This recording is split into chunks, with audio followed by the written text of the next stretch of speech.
Olá, tudo bem? Estou aproveitando aqui meus últimos dias em Buenos Aires, uma jornada fantástica começou com as aulas lá na UNA e aí eu já emendei alguns encontros de trabalho, workshop e alguns encontros assim para desenvolver uns projetos com os ceramistas argentinos, visita a museu, enfim, foi maravilhoso. Também visita a escola e é sobre isso que eu gostaria de compartilhar os meus pensamentos, porque isso eu acho que é uma coisa assim essencial para ter a qualidade e o nível da cerâmica que a gente encontra aqui na Argentina, que é a educação.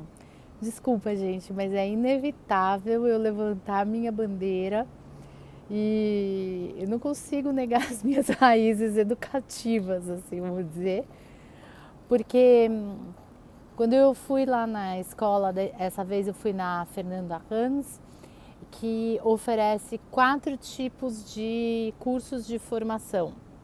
Tem a escola, que seria no nível do ensino médio, que são 3 anos de aula regulares todos os dias, que atende os jovens na faixa etária de 14, 15 a 17, 18 anos e oferece toda essa formação para eles. Essa é uma.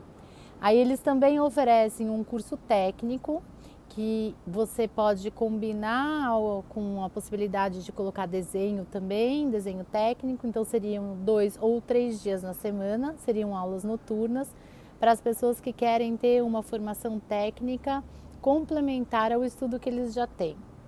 Tem também uma formação de maestria que eles falam, que é para quem quer ser professor de cerâmica, que pode frequentar o curso, que já é num nível mais acima do que o colégio de ensino médio. Eu tenho que me policiar para não falar colegial, que na minha época era colegial, agora a terminologia correta é ensino médio, né?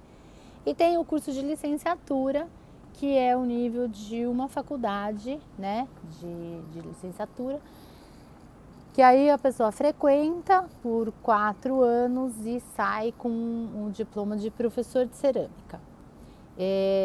A realidade deles não é assim, não é uma realidade que eu tô falando, como é tudo é maravilhoso, é um conto de fada. Não é. É uma escola pública que recebe pouquíssimo recurso financeiro e estrutural do governo.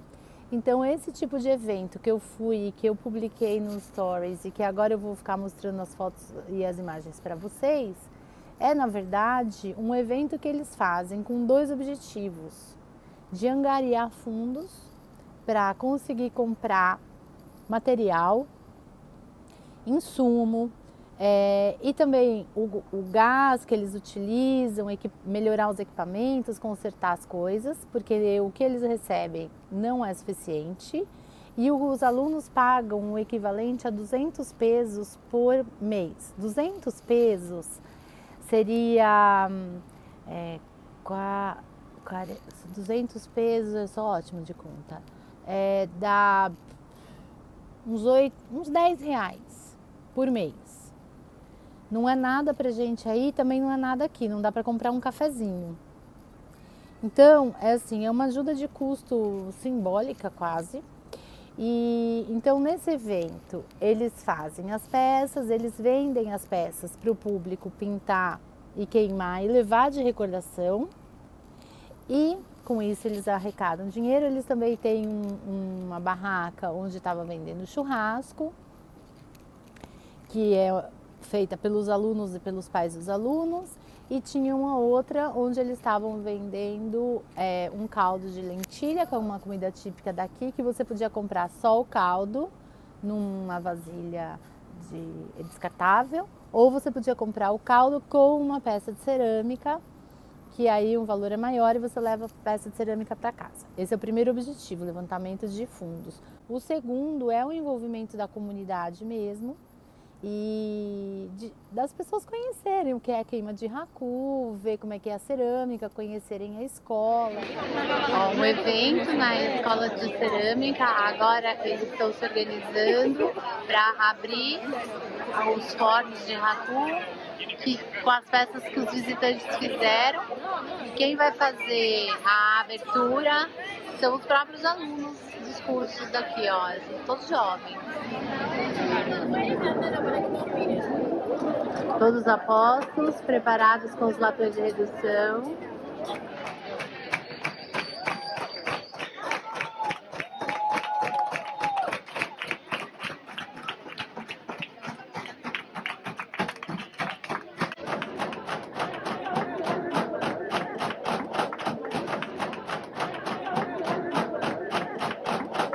Para o entorno, porque às vezes a pessoa mora ali do lado e nem tem noção do que está passando dentro daquela escola, quanto para ceramistas, como eu, como outros que vieram de longe para prestigiar e para trazer amigos, como eu trouxe uma amiga minha, que a gente se encontrou aqui em Buenos Aires, é uma brasileira também, e eu a convidei para conhecer a escola, para ter essa vivência, e ela amou. Quer dizer, mais uma que vai passar a admirar cerâmica, artística, design. Então, esse tipo de evento que envolve a comunidade e traz pessoas de fora da cerâmica é muito importante. Eu percebo muito que, assim, vulgarmente chamando de bairrista, as ações brasileiras em cerâmica são muito bairristas no sentido de que fica sempre um círculo fechado. Aliás, ontem eu fui numa apresentação de gravura no Museu da Gravura aqui. Olha que lindo esse símbolo que eles criaram para essa ação. É um círculo, mas é um círculo que você pode relacionar a livros ou chapas de gravação. E por que o círculo? A ideia é que as conversas, que os pensamentos, eles circulem tanto entre as pessoas, quanto que eles deixem os seus reflexos nas pessoas que participaram da conversa, das apresentações, e que os pensamentos circulem. Mas e por que esse círculo está aberto? Porque não é uma circulação fechada, encerrada, num mesmo grupo, numa mesma ideia. É que esse círculo seja aberto a inovações, aberto a novidades, aberto a mudanças. É isso que eu acho que falta um pouco nas nossas ações brasileiras. Essa abertura, esse envolvimento da comunidade, trazer para conhecer o nosso mundo, o nosso métier, as pessoas que não têm noção do que é uma cerâmica artística, do processo que envolve, de como é trabalhoso. Gente, isso é muito importante. Não dá para a gente viver de vender cerâmica só para ceramista.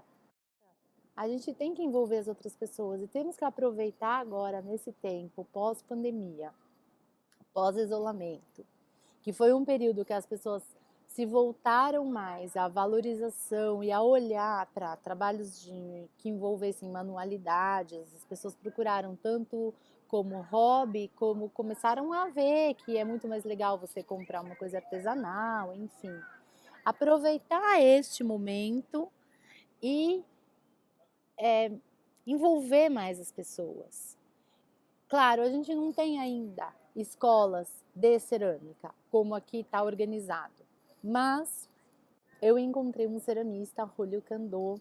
A gente está tentando ver alguns projetos aí que envolvam ceramistas argentinos e brasileiros, e se Deus quiser, como eles dizem, ojalá dá certo, que a gente consiga fazer isso para que outras pessoas no Brasil tenham a oportunidade também de vir para a Argentina, também de conhecer a cerâmica aqui, de ver essa arte, tudo isso que está acontecendo aqui.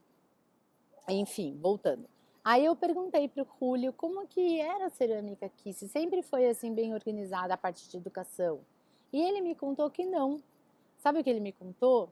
Que foi um movimento que um pouco antes dele começou com um grupo de ceramistas que se juntou, amigos, se juntaram e falaram assim: vamos fazer um festival de cerâmica? Vamos. Eles tiraram férias, foram para a propriedade de um deles, assim, meio afastado de Buenos Aires, E fizeram uma semana de trabalho em cerâmica, queimas alternativas, umas coisas meio diferentonas. Começaram a divulgar entre eles, na época não tinha Instagram, nada disso.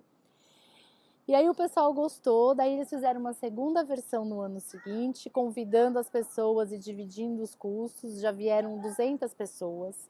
No outro ano eles fizeram de novo, já tinha 400 pessoas, isso virou um grande festival. E aí eles começaram a organizar e combinar esse festival com cursos, workshops. Isso foi dando um estímulo para que fossem organizados workshops em escolas públicas. Das escolas públicas, eles fizeram a primeira escola técnica de cerâmica.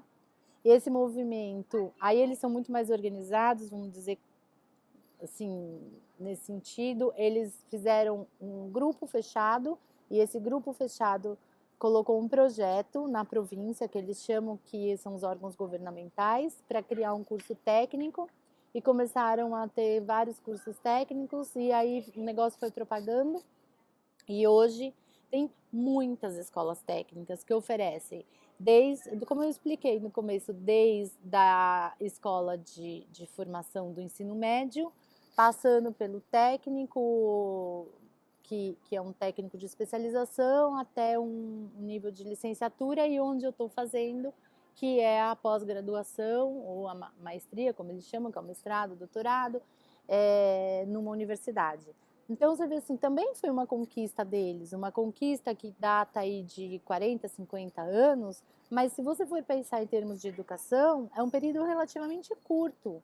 E também é assim, tudo bem, a gente não tem muito isso no Brasil, a gente tem excelentes universidades, mas poucas para o tamanho geográfico que é o nosso país. Então, a gente precisa se unir e começar a batalhar para ter mais cursos. A gente não precisa começar lá brigando pela universidade, a gente pode começar com workshops que tenham um pouco de apoio, sim, do governo, que tomara que um dia tenha uma organização assim escolar, com uma estrutura que seja reconhecido pelo governo como diploma de formação, enfim. Mas assim, toda grande caminhada começa com um passo, então vamos dar o primeiro passo.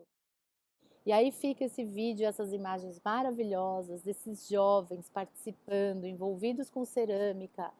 A cerâmica não precisa necessariamente ser a profissão deles, mas ela com certeza vai proporcionar muitas experiências. Aqui a experiência deles batalharem e criarem um evento para custear o ensino deles, quer dizer, uma aprendizagem muito maior que transcende a área da cerâmica, uma aprendizagem de vida.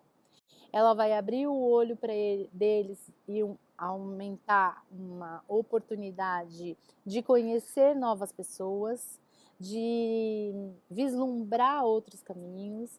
Ela vai sensibilizar o olhar deles para a arte, porque tudo isso vem envolvido não só com a técnica, mas com toda a história da arte, tudo isso. Então, olha que bacana que é, né? Em vez de deixar esse jovem trancado em casa, só no Instagram, só no YouTube, consumindo um monte de porcaria digital, e melhor consumindo a porcaria digital do que droga. Enfim, a gente sabe como é que é. Eu tenho filhos adolescentes jovens, a gente sabe a preocupação que dá.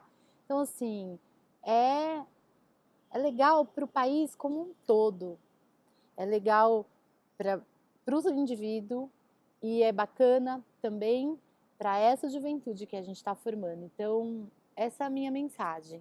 Toda vez que eu viajo, assim, eu sempre acabo saindo dela com uma reflexão. A reflexão dessa estada em Buenos Aires é essa, que realmente o caminho é a educação, não tem outro. E tomara que eu consiga vários companheiros nessa jornada. Um beijo.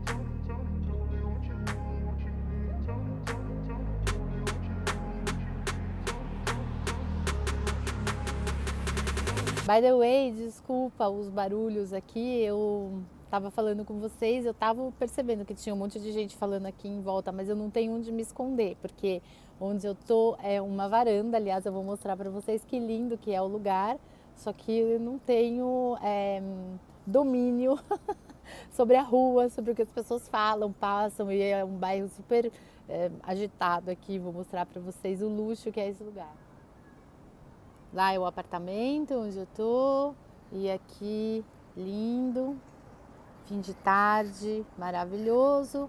E aqui assim a gente tem o bairro de Palermo, que quem estiver passeando venha, porque é um bairro bem legal, bem bacana ali, tem um monte de restaurante, um monte de coisa. E a varanda aqui fica bem em cima de um beco, parece o beco do Batman da Vila Madalena. As pessoas passam, jovens. É um lugar super legal, mas muito agitado. Tchau. Próximo a gente vai se ver quando eu já estiver de volta lá no estúdio no Brasil.